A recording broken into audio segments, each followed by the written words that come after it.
Welcome back to Ask Us Anything from Do This, Not That. This is the short episode where all week long we get in work questions and we get in ridiculous questions that we try to answer.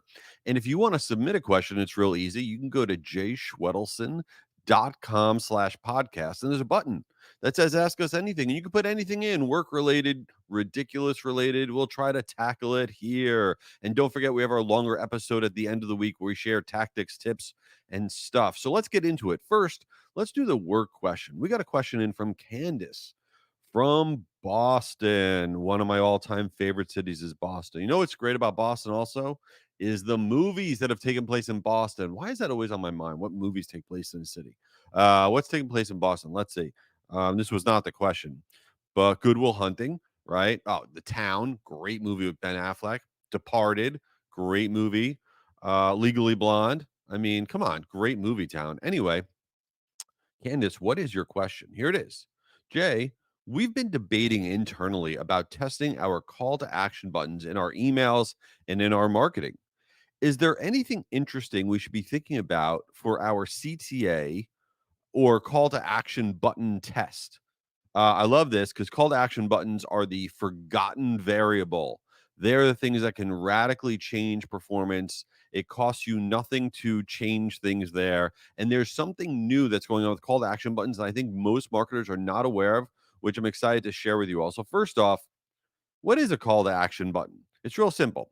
It's also known as a CTA, but that's the clickable button, right? The long rectangular thing that's in an email or on a website or a social post that tells the user to take a specific action, the button, right? Then the CTAs are often written as a command or an action phrase, something like sign up or buy now. But there's two stats, and the first one you may know of, but the second one I doubt you do, that are a game changer for call to action buttons. So here's the first one. Call to action buttons that are written in the first person have a 26% higher average click through rate. What does that mean, written in the first person? So let's say your button in your email, literally the word on your button, and let's say you were promoting a webinar. That button may say the word register. That's like what 99% of webinar buttons say in email. But instead of register, if you wrote save my spot, you're writing that in the first person, right? Or on the consumer side, instead of buy now, and that be the words on your button, the button said, I want 20% off, right? If you write it in the first person, we see average click through rates rise by about 26% because this gets the person excited. It gets them involved in what they're about to click on. People make the mistake. They think a button has to be one or two words, and that's not true. A button could be really long. It actually stands out if it's really long. And writing in the first person is the first stat that's really interesting. But here is the second stat that's wild, that's really new and different. In the last 90 days, what we have seen in the last 90 days, we did this big test over hundreds of different campaigns. And we did a test for sentence call to action buttons versus just phrase call to action buttons.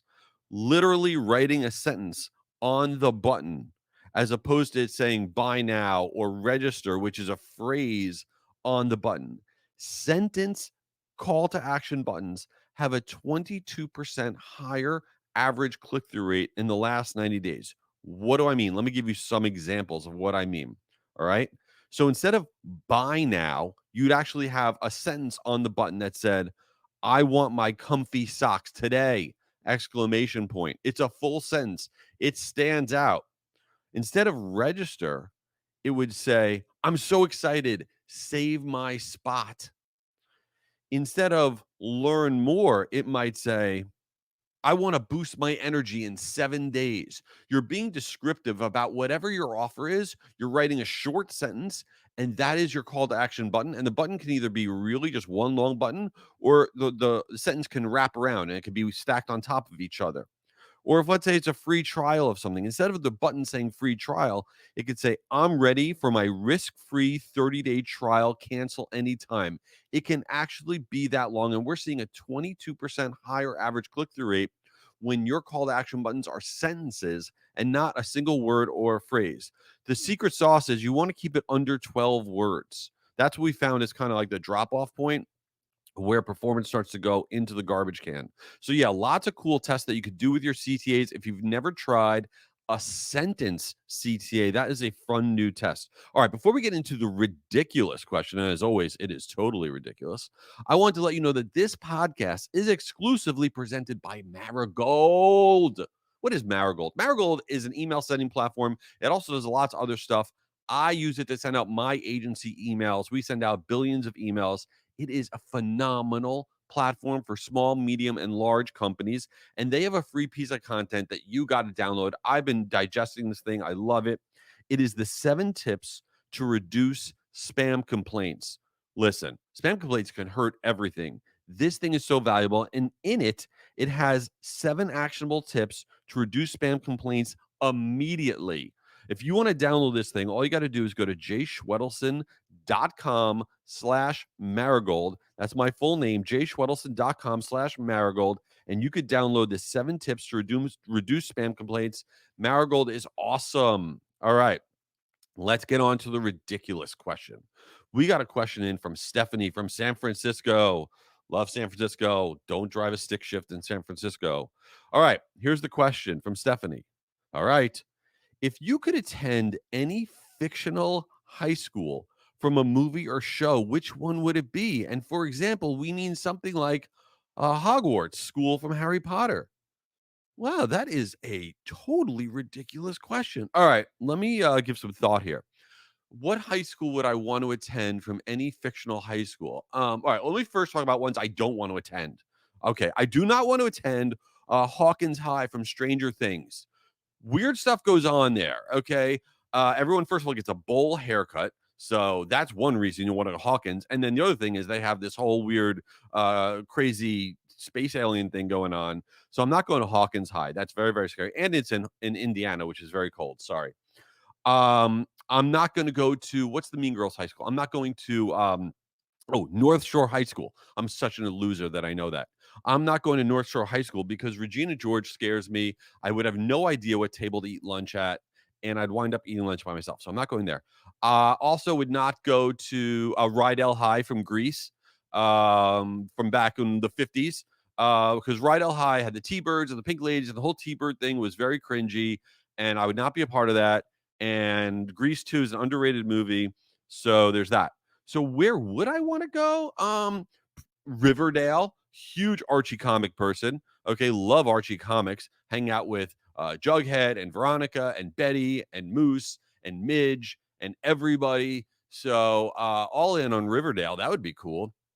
And then I would probably, you know what? I'm torn right now. Either West Beverly High from 90210 because everybody there was like cool, right? But everyone also was like in their 40s and yet they were in high school. So that's weird.